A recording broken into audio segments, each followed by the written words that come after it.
Christmas நல்வாழ்த்துக்களை நாங்கள் தெரிவித்துக் கொள்கிறோம். கர்த்தர் உங்களை ஆசீர்வதிப்பாராக. ஆமென். ஹல்லேலூயா. இன்னொரு சந்தோஷமான சூழ்நிலையில் நாம் எல்லாரும் கூடியிருக்கிறோம். சிறிது ஒரு வசனத்தை வாசித்து நாம் தியானித்து நாம் கடந்து போகிறோம். ஏசாயாவுடைய தீர்க்கதரிசன புஸ்தகம் 9ஆம் அதிகாரம், அதில் 2-3 வசனங்களை நாம் வாசிப்போம். ஏசாயா 9ஆம் அதிகாரம். இருளிலே நடக்கிற ஜனங்கள் பெரிய வெளிச்சத்தை கண்டார்கள். மரண இருளின் தேசத்தில் குடியிருக்கிறவர்கள் மேல் வெளிச்சம் பிரகாசித்தது. போதும், வெளிச்சம் பிரகாசித்தது. இந்த வசனம் சொல்லும்போது ஆண்டவராக இயேசு பிறக்கவில்லை. அவர் பிறக்கிறதுக்கு எத்தனையோ நூற்றாண்டுகளுக்கு முன்பாக ஏசாயா தீர்க்கதரிசி இடத்தில் தேவன் சொல்லுகிற வார்த்தை, இருளிலே இருக்கிற ஜனங்கள் பெரிய வெளிச்சத்தை என்ன பண்ணாங்க? கண்டார்கள். அந்த வெளிச்சம் காண்கிற ஒரு விஷயத்தை தான் நாம் புதிய ஏற்பாட்டுக்கு வரும் பொழுது, மெய்ப்பர்கள் மந்தையை காத்து கொண்டிருந்த பொழுது இருளிலே தேவதூதர்கள் அங்கே பிரவேசித்து அவர்கள் சொன்னாங்க, தாவீதின் ராஜா உங்களுக்காக பிறந்திருக்காங்க. அதுதான் அந்த சம்பவத்தை தான் பல நூற்றாண்டுகளுக்கு முன்பாக ஏசாயா மூலியமாய் ஆண்டவர் சொன்னார். இருளில் இருக்கிற ஜனங்கள் பெரிய வெளிச்சத்தை கண்டார். அதற்கு முன்பாக அவர்கள் மரண இருளிலே நடந்து கொண்டிருந்தாங்களாம். என்ன மரணம்? ஒன்று இந்த பூமிக்குரிய மரணம், 2வது நித்திய மரணம். பூமியில் இருக்க மரணத்தை நம்ம விட்டுறலாம். அவங்க எதை நோக்கி போயிட்டு இருந்தாங்க? நித்திய மரணத்தை நோக்கி என்ன பண்ணிட்டு இருந்தாங்க? போய்கொண்டிருந்தாங்க. அந்த நித்திய மரணத்தை தடுப்பதற்காக இருளில் நடக்கிறவங்க போகிற இடம் எங்கன்னு தெரியாது இல்லை. ஒரு வேளை இப்படி வச்சுக்கலாம், நம்ம இந்த பூமியில் வாழ்கிற வரைக்கும் வெளிச்சம் இருக்குது நமக்கு. செத்ததுக்கப்புறம் செத்துட்டோம், டார்ச் லைட்டும் கொண்டு போக முடியாது, மெழுகுவர்த்தியும் கொண்டு போக முடியாது, கையில் ஏந்தியும் கொண்டு போக முடியாது. அப்படி வச்சுக்கலாம். அப்போ இருளில் நடக்கிறவன் தடவி கொண்டு நடப்பான், எங்கே போகிறன்னு அவனுக்கு தெரியாது. அப்படித்தான் நம்ம வாழ்ந்துட்டு இருந்தோம், திக்கு திசை இல்லாமல். நம்முடைய வாழ்வு என்ன, எங்கிருந்து வந்தோம், எங்கே போகிறோம், இப்படி வாழ்க்கை என்னவாக போகிறதுன்னு சொல்லி ஒரு கண்ணில் கட்டி நடக்க வைக்கிறது போல் இருக்கும் பொழுது நமக்கு கிறிஸ்து என்கிற வெளிச்சம் நமக்குள்ளே வந்தது. ஆமென். அப்போ இருள் இருக்கிற ஜனங்கள் பெரிய வெளிச்சத்தை கண்டார்கள் என்று சொல்லி நாம் பார்க்கிறோம். அதைத்தான் நம் யோவான் எழுதின சுவிசேஷம் அதில் முதல் அதிகாரத்தை நாம் வாசிக்கும் பொழுது, யோவான் முதல் அதிகாரம் எடுத்து வாசிங்க. ஆதியிலே வார்த்தை இருந்தது, அந்த வார்த்தை தேவனிடத்தில் இருந்தது, அந்த வார்த்தை தேவனிடத்தில் இருந்தது, அந்த வார்த்தை தேவனாய் இருந்தது, அந்த வார்த்தை தேவனாய் இருந்தது. தி பிகினிங், ஆதியில வார்த்தை இருந்தது. திருக்குறள்ல என்ன முதல் வசனம் என்னது? திருக்குறள்ல முதல் வார்த்தை அகர முதல் எழுத்தெல்லாம். அப்படி அர்த்தம் என்ன? விளக்கம். அகர முதல, இதுதான் அந்த வசனம். ஆதியில் வார்த்தை இருந்தது, அந்த வார்த்தை தேவனிடத்தில் இருந்துருச்சு, அந்த வார்த்தை தேவனாக இருந்துச்சு. ஹல்லேலூயா. இயேசு கிறிஸ்துவுக்கு இன்னொரு பேர் வார்த்தையாகிய தெய்வம். என்னது? வார்த்தை. இப்போ நான் இருக்கிறேன், நான் பேசுகிறேன், என்னுடைய வார்த்தை வெளியில் உருவம் வேற, எனக்குள்ளேருந்து ஒரு வார்த்தை வெளியில் வருது. அந்த வார்த்தையை செயல்படுத்துறதுக்கு ஒரு ஆவி இருக்குது உள்ள. என்னை பேச வைக்கிறது ஒரு ஆவி. அப்போ எனக்குள்ள ஒரு ஆவியும் இருக்குது, ஒரு வார்த்தை இருக்குது. இதுதான் தெய்வத்துடைய தன்மை. இப்போ பிதா ஒரு இடத்துல இருந்து உலகம் உண்டாக கடவுதுன்னு சொன்னால் அந்த வார்த்தை இயேசு கிறிஸ்து. உலகத்தை உண்டாக்கிட்டு வந்தது ஆவியானவர். ஹல்லேலூயா. நீங்கள் விளங்கி கொள்ளணும். அப்போ ஆதியில் வார்த்தை இருந்தது, அந்த வார்த்தை தேவனிடத்தில் இருந்தது, அந்த வார்த்தை அதாவது அந்த வார்த்தையும் தேவனையும் பிரிக்க முடியாது. வார்த்தையும் ஒன்று தான், தேவனும் ஒன்று தான், இல்லையா? நம்ம கோபத்தில் ஏதாவது சொல்லிட்டு நான் சொல்லவே இல்லைன்னு சொல்லுவாங்க, இல்லை? சொன்ன வார்த்தை யாருது? நம்மளுது தான். அப்போ நம்மளும் ஒன்று தான், நம்ம சொல்கிற வார்த்தையும் ஒன்று தான், தேவனும் ஒன்று தான், வார்த்தையும் ஒன்று தான். அந்த வார்த்தை தான் தேவன் சொல்லப்பட்டிருக்கு. அடுத்து கீழே வாங்க, 6வது வசனம் வாசிங்க. இல்லை, அந்த வார்த்தை 9வது வசனம். இல்லை, அந்த வார்த்தை மாமிசமாகி 12வது மாம்சமாகி கிருபையினாலும் சத்தியத்தினாலும் நிறைந்தவராய் நமக்குள்ளே வாசம் பண்ணினார். திருப்பி வாசிங்க. அந்த வார்த்தை மாம்சமாகி என்னாச்சு? எப்படி மாம்சமாச்சு? லூக்கா எழுதின சுவிசேஷம் முதல் அதிகாரம் வாங்களேன். அதிகாரம் 28வது வசனம். அவன் இப்போ வாசிக்கங்க. இப்போ நான் சொல்றேன், நல்லா கவனிங்க. இங்க பாருங்க. ஆதியில வார்த்தை இருந்துச்சு. அந்த வார்த்தை தேவனிடத்தில், அந்த வார்த்தை தேவனாய். எங்க இருக்குது அந்த வார்த்தை? இப்போ அந்த வார்த்தை மாம்சமாகி. இல்ல அந்த வார்த்தை இப்போ எங்க இருக்குது? பரலோகத்தில் இருக்குது. யார்கிட்ட இருக்குது? தேவன்கிட்ட இருக்குது. தேவனா இருக்குது. நல்லா புரிஞ்சுங்க. தேவனும் ஒன்று தான், வார்த்தையும் ஒன்று தான். தேவனுக்குள்ள அந்த வார்த்தை இருக்குது. அவர் எங்கே இருக்கிறாரு? பரலோகத்தில். அந்த வார்த்தையை ஒரு கன்னியாகி ஒரு பெண்ணுக்கிட்ட ஆண்டவர் என்ன பண்ணுறாரு? அனுப்புகிறாரு. என்ன அனுப்புகிறாரு? ஒரு வார்த்தையை தேவதூதர்கள் மூலியமா அனுப்புகிறாரு. என்ன அனுப்புகிறாரு? வாசிங்க.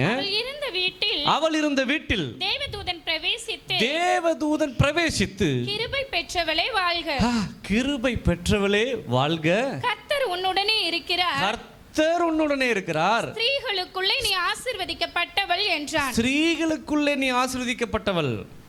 அவளோ அவனை கண்டு அவன் வார்த்தையினால் கலங்கி, அவனுடைய வார்த்தையினால் கலங்கி, இந்த வாழ்த்துதல் எப்படிப்பட்டதோ என்று சொல்லி சிந்தித்து தேவதூதன் அவளை நோக்கி மரியாளே பயப்படாதே, நீ தேவனிடத்தில் கிருபை பெற்றால் இதோ நீ கர்ப்பவதியாகி ஒரு குமாரனை பெறுவாய், அவருக்கு இயேசு என்று பெயரிடுவாயாக. அவர் பெரியவராய் இருப்பார், உன்னதமானவருடைய குமாரன் எனப்படுவார். கர்த்தராகிய தேவன் அவருடைய பிதாவாகிய தாவீதின் சிங்காசனத்தை அவருக்கு கொடுப்பார். அவர் யாக்கோபின் குடும்பத்தாரை என்றென்றைக்கும் அரசாளுவார், அவருடைய ராஜ்யத்துக்கு முடிவிராது என்றான். அதற்கு மரியாள் தேவதூதனை நோக்கி இது எப்படியாகும்? புருஷனை அறியேனே என்றார். தேவதூதன் அவளுக்கு பிரதி உத்தரமாக பரிசுத்த ஆவி உன்மேல்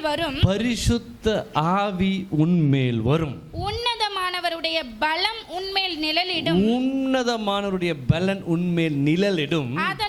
ஆதலால் உன்னிடத்தில் பிறக்கும் பரிசுத்தம் உள்ளது,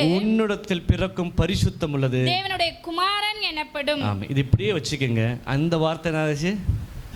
ஆதியில வார்த்தை இருந்தது, அந்த வார்த்தை தேவனிடத்தில் இருந்தது, அந்த வார்த்தை தேவனாய் இருந்தது. 12வது வருஷம். அந்த வார்த்தை என்ன வார்த்தை? மரியாளுக்கு சொல்லப்பட்ட வாழ்த்துதலாகிய வார்த்தை ஒரு மாமிசமா மாறி, அந்த வார்த்தை மாமிசமாகி கிருபையினாலும் சத்தியத்தினாலும் நிறைந்தவராய் நமக்குள்ளே வாசம் பண்ணினார். வார்த்தை மாமிசமாய் மாறிச்சு. ஹல்லேலூயா. கிறிஸ்து என்கிற வார்த்தை மரியாவினிடத்தில் மாமிசமாய் உற்பத்தி ஆயிற்று. அதுக்கு இடைப்பட்ட நேரத்தில் ஒரே ஒரு விஷயம், தேவனுடைய வார்த்தை மரியாளுக்குள் அனுப்பப்பட்டது. ஆமென். மரியாளுக்குள்ள அனுப்பப்பட்டது. அப்போ வார்த்தைக்கு தான் பயங்கர சக்தி இருக்குது. இயேசுடைய பெயர் வேர்ட் ஆஃப் காட், வார்த்தையின் தேவன். என்னது? வார்த்தையின் தேவன். தேவன் நம்மளோடு கூட, இம்மானுவேல் நம்மோடு கூட இருக்காருன்னு சொன்னால் நம்ம கன்ஃபியூஸ் பண்ண வேண்டிய விஷயம் இல்லை. இந்த வார்த்தை தான் இயேசு தான் வார்த்தை. இந்த வார்த்தையை நீங்கள் படிக்க ஆண்டவர்களை பார்த்து சொல்கிறாரு, இந்த வார்த்தையை நீ படிக்கும்போது, இந்த வார்த்தையை விசுவாசிக்கும் போது, இந்த வார்த்தை மெட்டீரியல்ஸமாக மாறும். இந்த வார்த்தை உன்னுடைய வாழ்க்கையில் கிரியை செய்ய ஆரம்பிக்கும். இந்த வார்த்தை உன்னை அடுத்த கட்டத்துக்கு கொண்டு போகும். ஒரு வார்த்தை ஒரு மனுஷனை உருவாக்குன்னு சொன்னால், ஒரு வார்த்தை ஒரு மனுஷனுடைய உதவி இல்லாமல் ஒரு வார்த்தை ஒரு குழந்தையை உருவாக்குற சக்தி இந்த உலகத்தில் இருக்குமே என்று சொன்னால், அதை காட்டில் நம்ம எதிர்பார்க்கிற விஷயம் எல்லாம் மிக சாதாரணமானது. ஆமென். அது கடன் பாரமாக சொல்லுங்க. இயேசுவின் நாமத்தில் கட்டளை கொடுக்குறேன். இந்த வார்த்தை சொல்லுது, நீயோ கடன் வாங்காதிருப்பாய், கடன் கொடுப்பாய், இது எனக்குள் சம்பவிக்கட்டும்னு சொல்லுங்க. It will happen. ஆமென். அந்த வார்த்தை மாமிசமாகி, இந்த வார்த்தையை நீங்கள் அபியாசம் பண்ணணும். இது எனக்கு சம்பவிக்காது, இது எனக்கு நடக்காது, இந்த வார்த்தை சொல்லுகிறது இது எனக்கு நீடிய ஆயுளை கொடுக்கும் என்று சொல்லி நீங்கள் விசுவாசிக்கும் போது ஒவ்வொரு நாளும் உங்களுக்கு நித்திய வாழ்வு வந்துட்டே இருக்கும். நீங்களா நான் செத்துருவேன், ஐயோ முடிஞ்சிச்சின்னு சொன்னால் அந்த வார்த்தை தான் நடக்கும். வார்த்தைக்கு சக்தி இருக்குது. அந்த வார்த்தை யாருடைய வார்த்தை என்பது தான். பிசாசு சொல்கிற வார்த்தையா, தேவன் சொல்லுகிற வார்த்தையா, ரெண்டுக்கும் சக்தி இருக்குது. there is a two power, one devil power, one holy spirit power. இல்லையா? ரெண்டு வார்த்தை இருக்குது. ரெண்டு வார்த்தையை எதா எடுத்துக்கிறீங்களோ அது உங்கள் வாழ்க்கையில் செயல்படும். அப்போ இங்கே வசனம் சொல்லுது வார்த்தை மாமிசமாகி. அல்லேலூயா. அப்போ கிறிஸ்து என்கிற அந்த வார்த்தையின் ஆண்டவர் நமக்கு எழுதி வைத்துக்கிற அந்த வாக்கியத்தை நாம் படிக்கும்போது, அதை விசுவாசிக்கும் போது, அதை செயல்படுத்தும் போது உங்களுடைய வாழ்க்கையில் அப்படியே ஒவ்வொரு காரியங்களும் நடக்கும். ஆமென். அந்த 6வது வசனம் சொல்லுகிறது, மேலிருந்து வாங்க, 2வது வசனம் யோவான் 2:1-2. ஆதியிலே வார்த்தை இருந்தது, ஆதியிலே வார்த்தை இருந்தது, அந்த வார்த்தை தேவனிடத்தில் இருந்தது, அந்த வார்த்தை தேவனிடத்தில் இருந்தது, அந்த வார்த்தை தேவனாய் இருந்தது, அந்த வார்த்தை தேவனாய் இருந்தது, அவர் ஆதியிலே தேவனோடு இருந்தார், அவர் ஆதியிலே தேவனோடு இருந்தார், சகலமும் அவர் மூலமாய் உண்டாயிற்று. யார் மூலியமா? சகலமும் இயேசு மூலியமாய் உண்டாயிருச்சான். சகலமும் அவர் மூலமாய் உண்டாயிற்று. அவர் மூலியமாய் உண்டாயிற்று. உண்டானது ஒன்றும் அவரை அல்லாமல் உண்டாகவில்லை. அவருக்குள் ஜீவன் இருந்தது, அவருக்குள் ஜீவன் இருந்தது, அந்த ஜீவன் மனுஷருக்கு ஒளியாய் இருந்தது, அந்த ஜீவன் மனுஷருக்கு ஒளியாய் வந்தது, அந்த ஒளி இருளிலே பிரகாசிக்கிறது, அந்த ஒளி இருளிலே பிரகாசிக்கிறது, இருளானது அதை பற்றிக் கொள்ளவில்லை. உலகத்திலே வந்த எந்த மனுஷனையும் பிரகாசிப்பிக்கிற ஒளியே அந்த மெய்யான ஒளி. ஆமென். ஹல்லேலூயா. ஆண்டவர் சொல்றார், நீங்கள் வெளிச்சத்தின் பிள்ளைகளா இருக்கீங்கன்னு சொல்லி ஆண்டவர் சொல்றார். உங்களுக்கு எனக்கும் வெளிச்சம் இருக்குது, சபையில வெளிச்சம் இருக்குது, வார்த்தையில வெளிச்சம் இருக்குது. இருளால எந்த ஜனங்களும் இந்த சபைக்குள்ள வரும்போது, இருளான எந்த ஜனங்களும் உங்களை சந்திக்கும் போது உங்களுடைய வெளிச்சம் அவனை பற்றி கொள்ளும். இருளுக்கு சக்தி கிடையாது. இருள் இன்னொரு ஆளை பிடிக்க முடியாது. இல்லை, ஒரு ரூம் முழுவதும் இருட்டாக இருக்குது, நீங்கள் ஒரு சின்ன கேண்டில் எடுத்து போனீங்கன்னு சொன்னால் அந்த இருள் டிஸப்பயர் ஆயிரும். இருளை ஒரு கேண்டிலில் பிடிச்சிட்டு போக முடியுமா? ஒரு பெரிய வெளிச்சம் இருக்குது, அந்த வெளிச்சத்தை அடக்கிறதுக்கு நான் கொஞ்சம் இருளை கொண்டு போகிறேன்னு சொல்ல முடியுமா? எங்கேயாச்சும் சொல்லுங்க, முடியுமா? கொஞ்சம் இருளை பிடிச்சிட்டு போய் நம்ம வெளிச்சம் இருக்கிற இடத்துல மூட முடியுமா? வெளிச்சம்தான். ஆமென். இவ்வளோ பெரிய ரூமில் இருள் இருக்குது, இருள் சூழ்ந்து இருக்குது. ஒரு சின்ன மெழுகுவர்த்தி பற்ற வச்சிங்கன்னு சொன்னால் அந்த இருள் அப்படியே டிஸப்பயர் ஆயிரும். ஆண்டவர் சொல்கிறாரு, உங்களுக்கும் எனக்கும் ஆண்டவர் வெளிச்சம் கொடுத்துருக்கிறாரு. நம்ம பயப்பட வேண்டிய அவசியம் இல்லை. நம்ம நடக்கும்போது இருளான ஜனங்கள் விலகி போவாங்க, இருள் தானாய் விலகி போகும். இருளை இப்போ நீங்கள் வெளிச்சம் வருது விலகி போன்னு சொல்ல முடியுமா? இருளை கை கொண்டு இப்படி தள்ள முடியுமா? நீ வெளிச்சத்தை வச்சுன்னு சொன்னால் இருள் தானாய் போகும். அந்த வெளிச்சம் தேவனுடைய வசனம், தேவனுடைய சத்தியம். தேவனுடைய சத்தியத்தையும் தேவனுடைய வார்த்தையை நீங்கள் சொல்ல சொல்ல சொல்ல இருள் உங்கள் வாழ்க்கையிலிருந்து தானாய் போகும். இருளின் அந்தகாரங்கள் மாறி போகும். உங்கள் வீட்டுக்குள்ளே போகும்போது இன்றைக்கி சொல்லுங்கள், there will be light, வெளிச்சம் உண்டாக கடவுதுன்னு சொல்லுங்கள். இன்றைக்கி சொல்லுங்கள், என் வாழ்க்கையில் வெளிச்சம் உண்டாக கடவுது. என்னை சுற்றி இருக்கிற எல்லா இருளும் அகன்று போகட்டும், எனக்குள்ள கிரியை செய்கிற எல்லா இருளின் அதிகாரங்கள் என்னை விட்டு அகன்று போகட்டும் நீங்கள் சொல்லும்போது வெளிச்சம் உண்டாகும். உங்களுடைய சிந்தனையில், உங்களுடைய இருதயத்தில், உங்களுடைய மைண்டில் இருக்கிற எல்லா இருளையும் நீக்கி வெளிச்சம் உண்டாகும். அல்லேலூயா. இயேசு சொன்னார், நீங்கள் வெளிச்சத்தின் பிள்ளைகளாக இருங்க. உப்பு சாரமற்று போனால் எதனால் சாரமாக்கப்படும்? அதை வெளியே கொட்டுவதற்கும் எவனாவது ஒருவன் விளக்குத்தண்டை எடுத்து கட்டிலுக்கு கீழே வைப்பானா? அந்த விளக்கத்தண்டை எடுத்து மேலே வச்சா அது அவனுக்கு வெளிச்சம் கொடுக்கும், மற்றவங்களுக்கு வெளிச்சம் கொடுக்கும். உன்னை நம்பி இருளான ஜனங்கள் வந்தால் உன்னால் வழி காமிக்க முடியும். இருளை நம்பி போனால் உனக்கு வெளிச்சம் கிடையாது. அல்லேலூயா. உங்ககிட்ட இருக்க வெளிச்சம் இருள் இருக்கிற ஜனங்கள் என்ன பண்ணும்? கொண்டு போய் ஒரு நாள் வெளிச்சம் வரும். வேதம் சொல்லுகிறது, வானம் 2ஆய் கிழிக்கப்படும், ஒரு முனை கொண்டு மறுமுனை கொண்டு. ஒரு சீலை போல இந்த மேலே இருக்கிற வானம் சுருட்டப்படும், வெளிச்சம் உண்டாகும். இந்த உலகத்தில் ஜனங்கள் இதுவரைக்கும் பார்க்காத பல சூரியங்களை காட்டிலும் சூரியனிலும் பயங்கரமான சூரியமாகிய இயேசு இறங்கி வரும்போது இந்த உலகம் முழு வெளிச்சமாக இருக்கும். மின்னல் எப்படி அடிக்கும் போது ஒரு பெரிய வெளிச்சம் உண்டாகுமோ, இயேசு வரும்போது பெரிய வெளிச்சம் இந்த உலகத்தில் உண்டாகும். சூரியன் அதுக்கு தேவையில்லை. ஆமென். வெளிச்சம் வரும்போது, சூரியனை காட்டில் ஒரு வெளிச்சம் வரும்போது சூரியன் எங்கே இருக்குன்னே நமக்கு வேதம் சொல்லுகிறது. இயேசுவே நித்திய வெளிச்சமாக இருப்பாராம். அவர் இஸ்ரவேலில் இருப்பாராம். அந்த வெளிச்சம் உலகம் முழுவதையும் வாழ வைக்குமா. சூரியன் தேவையில்லை, 24 மணி நேரம் வெளிச்சமாக இருப்பான். இனி இரவு பகல் வராது. இயேசு வரும்போது 24 மணி நேரம் சதா காலங்களிலும் வெளிச்சமாக இருப்போம். ஹல்லேலூயா, ஹல்லேலூயா. இந்த காலை வேளையில் சொல்லுங்கள், வார்த்தை மாமிசமாய் மாறட்டும், வார்த்தை எனக்குள்ளே செயல்படட்டும். அந்த வார்த்தைக்குள்ளே என்ன இருக்குது? ஜீவன் இருக்குது. அந்த ஜீவன் உங்களுக்குள்ளே வரும்போது அது உங்களுக்குள்ள வெளிச்சத்தை கொடுக்கும். ஹல்லேலூயா. ஒரு விஷயம் கண்களை மூடி தேவ சமூகத்தில் எல்லா இருளின் அதிகாரங்கள் நம்மளை விட்டு அகன்று போகட்டும்.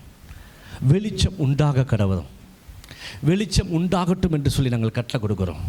ஒவ்வொருத்தருடைய தனிப்பட்ட வாழ்க்கையிலும், ஒவ்வொருத்தருடைய குடும்பங்களிலும் ஒரு பெரிய வெளிச்சம் உண்டாகட்டும். There will be light. வெளிச்சம் உண்டாக கடவுது, வெளிச்சம் உண்டாக கடவுது. ஜெபிங்க. ஆண்டவரே, இந்த புதிய வருஷம் வரப்போகிறது. நீர் என்னுடைய வாழ்க்கையில் பிறந்திருக்கிறீர், நீர் என்னோடு கூட வளர்கிறீர், என்னோடு கூட வளர்த்து எடுக்கிறீர் அப்பா. ஒரு குழந்தை வளர்வது போல உங்களுக்குள்ள இருந்த கிறிஸ்து வளரும் போது வெளிச்சம் பற்றி பிடிக்கும். இந்த வெளிச்சம் பற்றி பிடிக்கும். அந்த வெளிச்சம் அடுத்தவர்களுக்கு வழி காண்பிக்கும். அந்த வெளிச்சம் உங்களுடைய வாழ்க்கையில் பிரகாசிக்கட்டும். அந்த வெளிச்சம் உங்களுடைய வாழ்க்கையில் நித்திய நித்திய நித்தியமாய், ஓ ஜீசஸ், உடபா சந்தரா தினி ஹந்தல் கனத ரகசியா, வெளிச்சம் உண்டாகட்டும். எல்லா இருள்கள் மாறி போகட்டும். உடைய வாழ்க்கை இதுவரைக்கும் பிடித்திருக்கிற எல்லா இருள்கள் அகன்று போகட்டும். வெளிச்சம் உண்டாகட்டும். There will be light.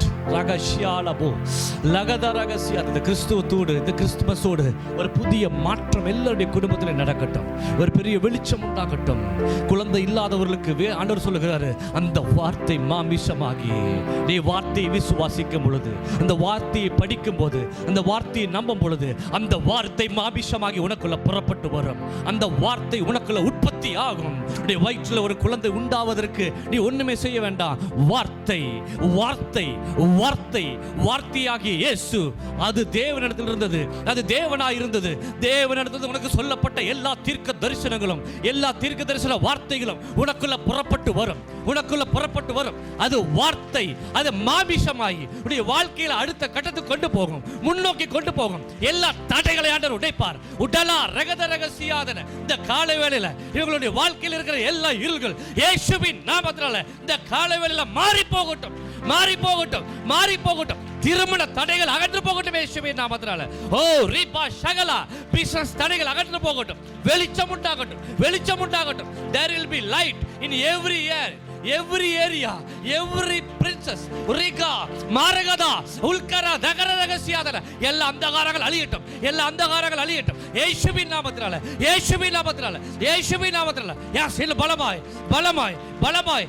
ஓ ரீபா, இந்த புதிய வருஷத்துக்குள்ள ஒரு புதிய மாற்றம், ஒரு புதிய வழி, நடக்காத காரியங்கள் நடக்கட்டும். கர்த்தர் உன்னை கொண்டு பெரிய காரியங்களை செய்ய போகிறார். அபிஷேகத்தோடு, வல்லமையோடு. ரா ரீகத ரகசியாதன. உன்னை இதுவரைக்கும் கட்டி இருக்கிற, பல வருஷமாய் கட்டி இருக்கிற எல்லா இருளின் அந்தகாரங்கள் இயேசுவின் நாமத்தினால கட்டளை கொடுக்கிறேன். இப்பொழுது அகன்று போ இயேசுவின் நாமத்தினால.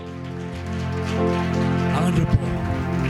ஒரு புதிய வெளிச்சம் உண்டாகட்டும், ஒரு புதிய வெளிச்சம் உண்டாகட்டும். பரிசுத்தமுள்ள நல்ல பிதாவே, இந்த வார்த்தைக்காய் ஸ்தோத்திரம். இந்த வார்த்தைகளுக்குள்ள உற்பத்தியானதுக்காய் ஸ்தோத்திரம். இந்த வார்த்தை மாமிசமாய் மாறினதுக்காய் ஸ்தோத்திரம். அந்த மாமிசமான வார்த்தை எங்களுக்கு ஜீவன் கொடுப்பதற்காய் ஸ்தோத்திரம். அந்த ஜீவன் எங்களுக்கு ஒளியை கொடுத்ததுக்காய் ஸ்தோத்திரம். நமக்கு நன்றி செலுத்துகிறோம். இயேசுவின் நாமத்தில் ஜெபம் நல்ல பிதாவே, ஆமென். ஆத்துமாவே என் முழு உள்ளமே பரிசுத்த நாமத்தை ஸ்தோத்திரி. என் ஆத்துமாவே கர்த்தரை ஸ்தோத்திரி. அவர் செய்த சகல உபகாரங்களையும் மறவாதே. அவருடைய கர்த்தராகிய இயேசு கிறிஸ்துவின் கிருபையும், பிதாவாகிய தேவனுடைய அன்பும், பரிசுத்த ஆவியுடைய அன்யோன்ய ஐக்கியமும் இன்றும் இன்றும் சதா காலங்களோடு கூட இருப்பதாக. ஆமென், ஆமென்.